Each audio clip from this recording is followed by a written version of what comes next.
సభ్యులు మీ అందరి అభిమాన నాయకులు ఆదినారాయణ గారికి, భద్రాచలం శాసనసభ్యులు తల్లం వెంకట్రావు గారికి, పినపాక శాసనసభ్యులు పాయం వెంకటేశ్వరరావు గారికి, ఇల్లెందు శాసనసభ్యులు కోరం కనకయ్య గారికి, కొత్తగూడెం శాసనసభ్యులు మిత్రులు కోనమనేని సాంబశివరావు గారికి, సత్తుపల్లి శాసనసభ్యురాలు సోదరిమణి మట్టా రాగమయ్య దయానంద్ గారికి, అదే రకంగా వైరా శాసనసభ్యులు మిత్రులు రామదాస్ నాయక్ గారికి, గౌరవ స్థానిక పార్లమెంటు సభ్యులు పెద్దలు రామ్సాయం రఘురామరెడ్డి గారికి, అదే రకంగా మహబాద్ పార్లమెంటు సభ్యులు పెద్దలు మిత్రులు మాజీ మంత్రివర్యులు బలరాం నాయక్ గారికి, వేదిక మీద ఉన్న వివిధ కార్పొరేషన్ నాయకులు, ముఖ్య నాయకులు, గౌరవ హౌసింగ్ బోర్డు సెక్రటరీ గారు గౌతమ్ గారికి, గౌరవ జిల్లా కలెక్టర్ గారికి, గౌరవ ఐజీ గారు, ఎస్పీ గారు, వివిధ హోదాల్లో ఉన్న అధికారులకి, అదే రకంగా ముఖ్య నాయకులకి, ఈ కార్యక్రమానికి హాజరైన నా కుటుంబ సభ్యులు మిత్రులు అందరికీ, ప్రింట్ అండ్ మీడియా మిత్రులకు కూడా శిరస్సు వంచి పేరు పేరిన హృదయపూర్వక నమస్కారాలు, వందనాలు. చాలా సంతోషం. ఈనాడు ఏదో 4 ఇటుకలు పెట్టి ఆ ఇటుకల మీద స్లాబ్ వేసి ఇది ఇల్లు అని చెప్పిన దానికంటే కూడా పేదవాడి ఆత్మ గౌరవం, పేదవాడికి భరోసా, పేదవాడికి భద్రత ఇవ్వాలి అని ఎన్నికలకు ముందు మన నాయకులు రాహుల్ గాంధీ గారు ఏదైతే చెప్పారో, ఎన్నికల టైంలో ఆనాటి పిసిసి అధ్యక్షులు ఈనాటి ముఖ్యమంత్రి గౌరవ రేవంత్ రెడ్డి గారు చెప్పారు, మేమందరము చెప్పామో, గడిచిన 10 సంవత్సరాల ఆనాటి పరిపాలనలో పేదవాడిని ఆ ప్రభుత్వం చీడ పురుగులా చూసింది. ఈ పేదోడు ప్రభుత్వం వచ్చిన తర్వాత పేదవాడి ఆత్మ గౌరవాన్ని కాపాడే దాంట్లో ఒక్క ఇందిరమ్మ ఇళ్లే కాదు, అనేక సంక్షేమ కార్యక్రమాలని రాష్ట్ర ఆర్థిక పరిస్థితి బాగలేకపోయినా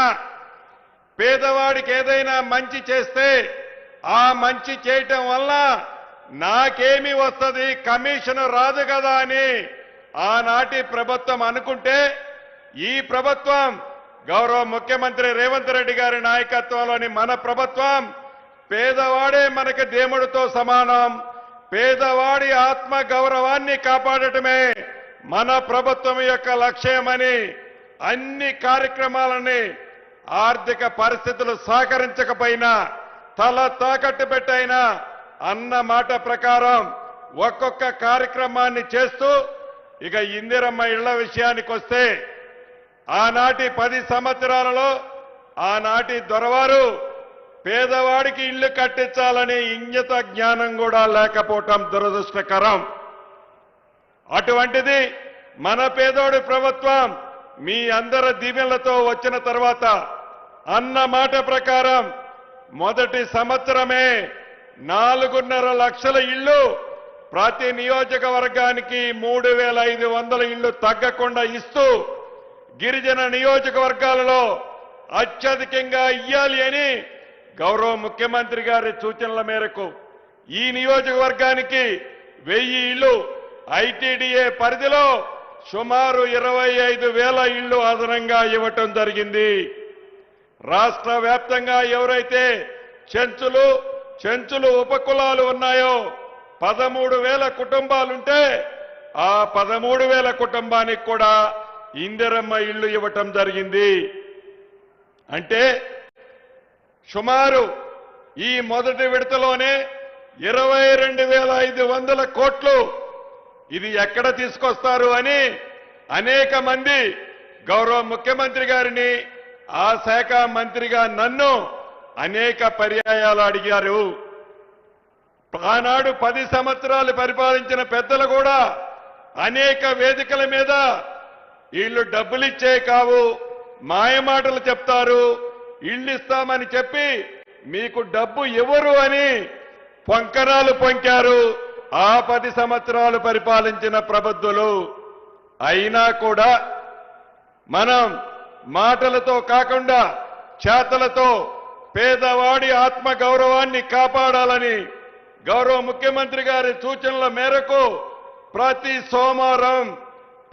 సోమవారం నాడు ఏ లెవెల్లో కడితే ఆ లెవెల్లో ఇందిరమ్మ ఇళ్ళకి టింగ్ టింగ్ టింగ్ అంటూ